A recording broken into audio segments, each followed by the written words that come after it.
بابا اومدن. بابا احمد جانم بابا. خواهرت اول به خدا بعد از خدا به تو سپردم. چشم ازش بر نمی‌داری.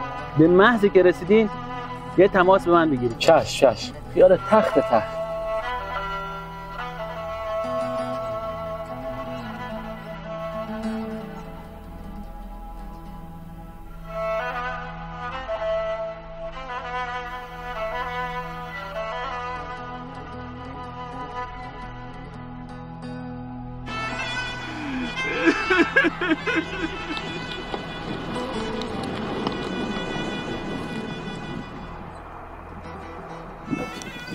Artık vardız. Söyle kudan kalksınlar. Söyle. بچه ها بلند شین میگه رسیدیم. Burada bir mahalle vardı. Bu mahallenin bir buraka vardır. Bu akşam burada dinleyeriz, kalırız burada. Yarın sabah kahvaltıdan sonra gideceğiz. بچه ها میگه اینجا یه کلبه محلیه. شبا اینجا میخوابین، صبح که شد بعد از صبحونه حرکت میکنین.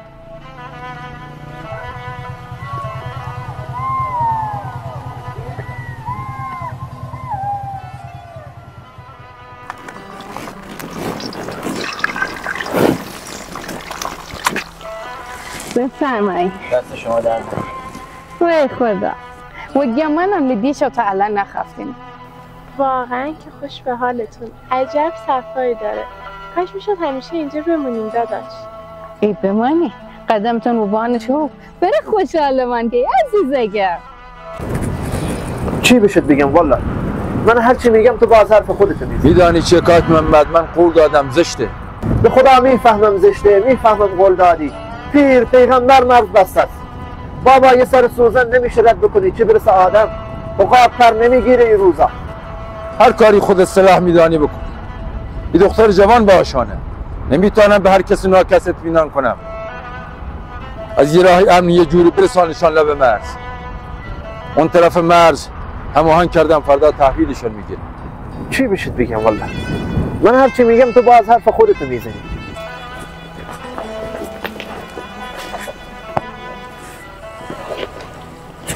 بفرما کاکو. نوشیگان برگم.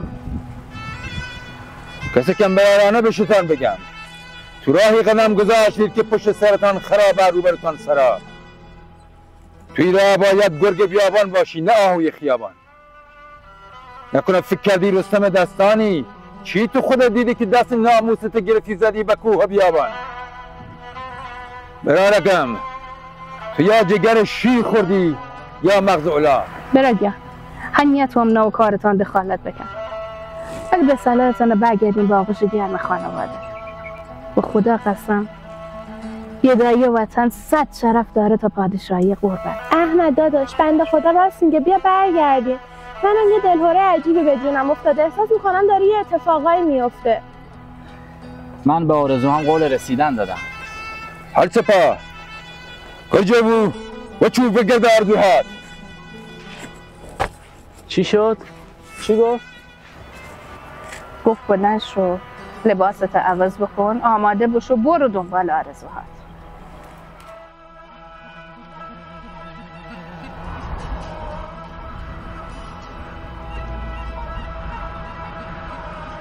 خوشحالی که داره میری؟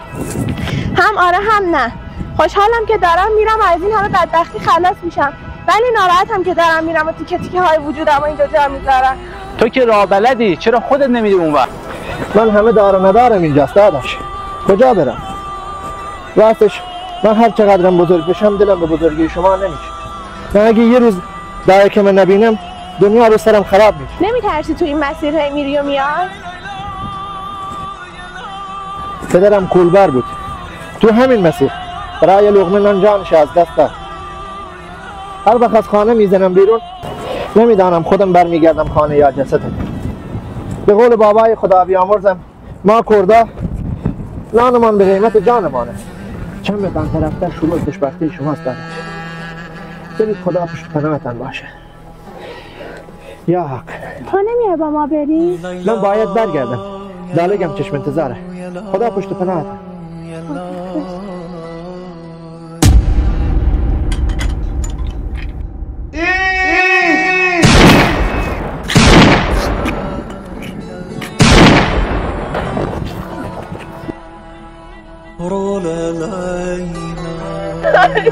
ای خدا